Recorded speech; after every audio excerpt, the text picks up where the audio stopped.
overconsume them, we are depriving people elsewhere of these resources and they have to live in poverty. And that is violence against humanity.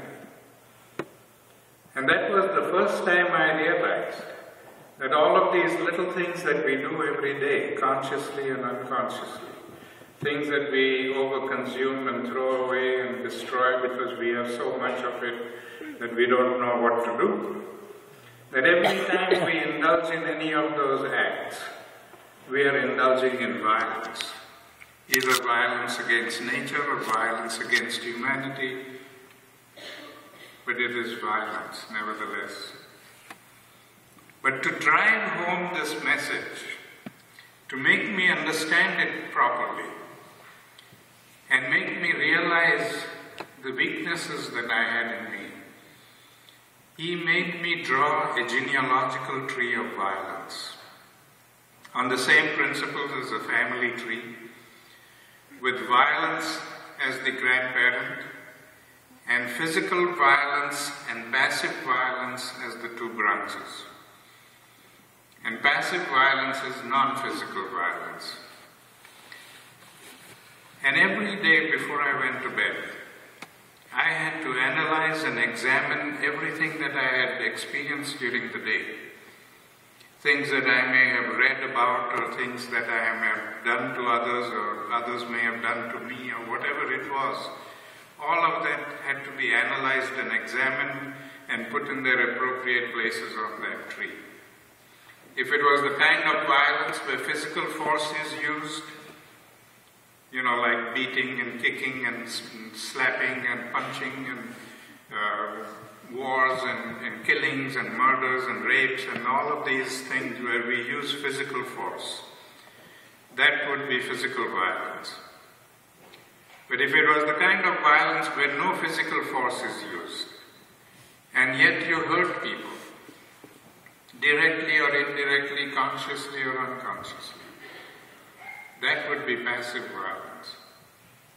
And that could be things like discrimination, name-calling, teasing, looking down on people, stereotyping people, the hundreds and hundreds of things we do consciously and unconsciously, where we build walls between people.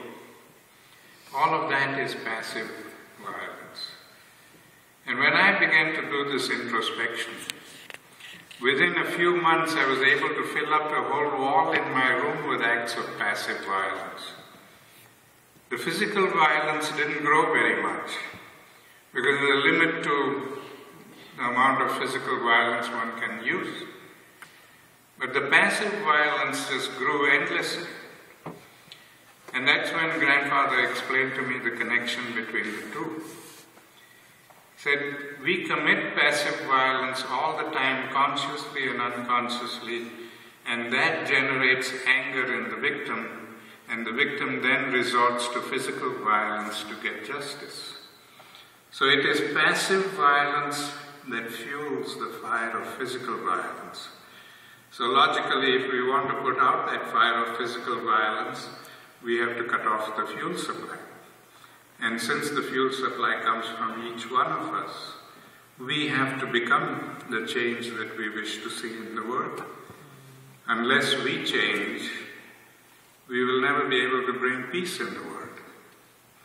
We have to bring peace in ourselves first, and then create peace outside. Peace has to be built brick by brick. It's not just going to come because we wish it. And it will come only when we change our attitudes and our behavior and our relationships with each other, all of which today are conditioned by violence, the culture of violence that we have created over the centuries that governs us today. It governs us to such an extent that every aspect of our lives is violent. Our language is violent. Our sports has become violent. Our relationships are violent. Everything about us is violent. And the more violent we become, the less civilized we are. So we've got to change that. We've got to bring about that change through our own understanding and growth. A lot of people, especially the young people, think that they come to the universities and colleges and schools and get education, and that is enough understanding and growth for them. But that is not enough. You just get a certificate that you are capable of working somewhere. But education is a continuous process. It's a never-ending process. You have to keep learning every day of your life. From every experience that you have and every person you meet, you're constantly learning something new. And that can happen only if you have an open mind. And mind, like my grandfather used to say, that is like a room with many open windows. Let the breeze flow in from all the windows, but refuse to be blown away by any one of them. And if we have that kind of an open mind, we will absorb good lessons from all over and enhance our own thinking and our own attitudes and grow and become more peaceful and more understanding and more respectful. A lot of people tell me that non-violence is a very negative philosophy because it's non-violence. So I have removed the hyphen between the words, non and violence. I've made it one word. It stands on its own.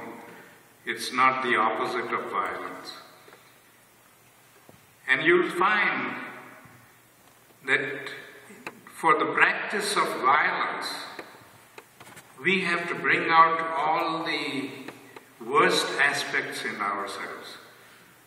All the hate and the prejudice and the anger and frustration and all of these negative things have to be brought out to the surface so that we can dehumanize people and kill them and destroy them and not feel hurt by it.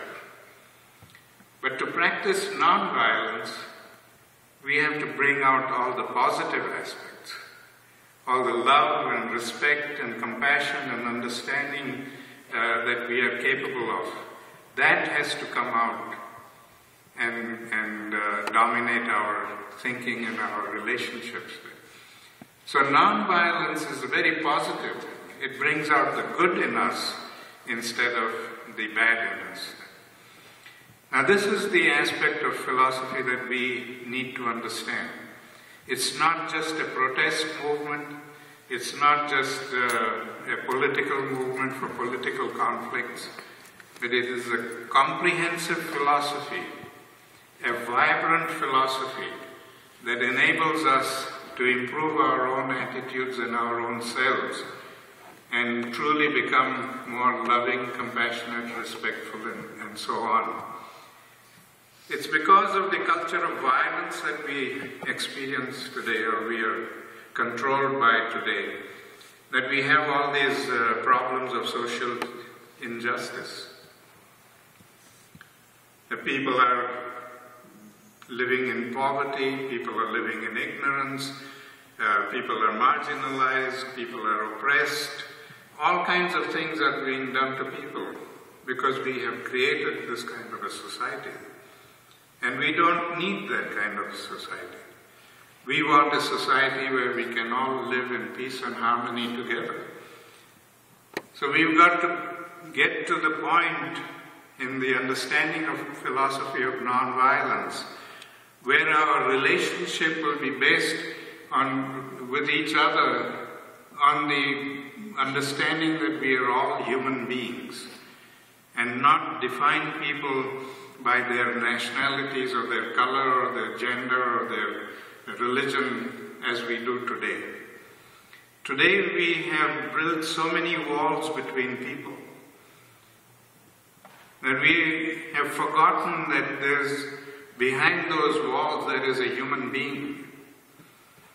We've got to break down all those walls. We've got to begin to look at each other as human beings. And that is when we will truly be able to create a society that is compassionate, understanding, and living in harmony. Then we will feel the pain of people who are less fortunate than us. And we will be willing to do things for them constructively. And I emphasize this word constructively because grandfather came to the conclusion that charity takes place in two forms. One that is motivated by pity and the other that is motivated by compassion. And the difference between the two is that when we see somebody in distress, our immediate reaction is to give that person money and walk away from him. We are not concerned whether that money is being used properly or not, or whether that money is helping that person or not. We are not concerned about anything. We just want to do our good deed for the day, give that person the money and go away from there and be done with it. That is acting out of pity. We pity that person and give that person some help and walk away from it. But if we were to act out of compassion, then we would stop to look at that person and talk with that person and find out why is that person suffering this distress. What is wrong? What is happening in that person's life that makes it impossible for that person to stand on his or her own feet? And then try to help that person realize their potential and stand on their own feet. And that is constructive. That is where we are rebuilding the person's self-respect and self-confidence, which have been crushed by the oppression that that person has suffered. And that helps the person more than just giving that person money and making that person dependent on charity all the time. Now, this can be done only if we have that kind of compassion and understanding and willingness to make sacrifices. We would have to sacrifice our time, sacrifice a little comfort, and do these things. I am speaking out of experience. When I was living in India for 30 years and working as a journalist, I saw a lot of poverty, unimaginable poverty in India, where people, whole families were living on the sidewalks in the streets of Bombay, millions of them. And I thought to myself, when I spoke with some of my friends in journalism, can we not do something to change this?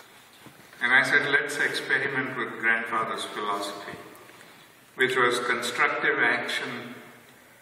It was trusteeship and constructive action. And what he meant by trusteeship is that each one of us has a talent that we have acquired through our education, or a talent that we inherit. But we think that we own the talent, and therefore we exploit that talent for our own benefit, to achieve whatever our ambition may be. But grandfather said we don't own the talent. We are trustees of the talent. And as trustees of the talent, we should be willing to use the talent for other people as much as we use for ourselves. And that means constructively, or constructive action. So we did this. We brought together about 600 people living on the sidewalks in unimaginable poverty. They had no hope and no means of getting out of that cycle of poverty. For months we sat with them and talked with them and tried to build a bridge with them, tried to reach an understanding out of humility. We couldn't go there and tell them, look, we know what your problem is, you just follow us and we will help you. That is not possible. Because we really don't know what the problem is. We have never lived in those circumstances. We don't know what the problem is. So it's very important for us to have that humility, to go there and sit with them and try to learn from them what their problems are and how do we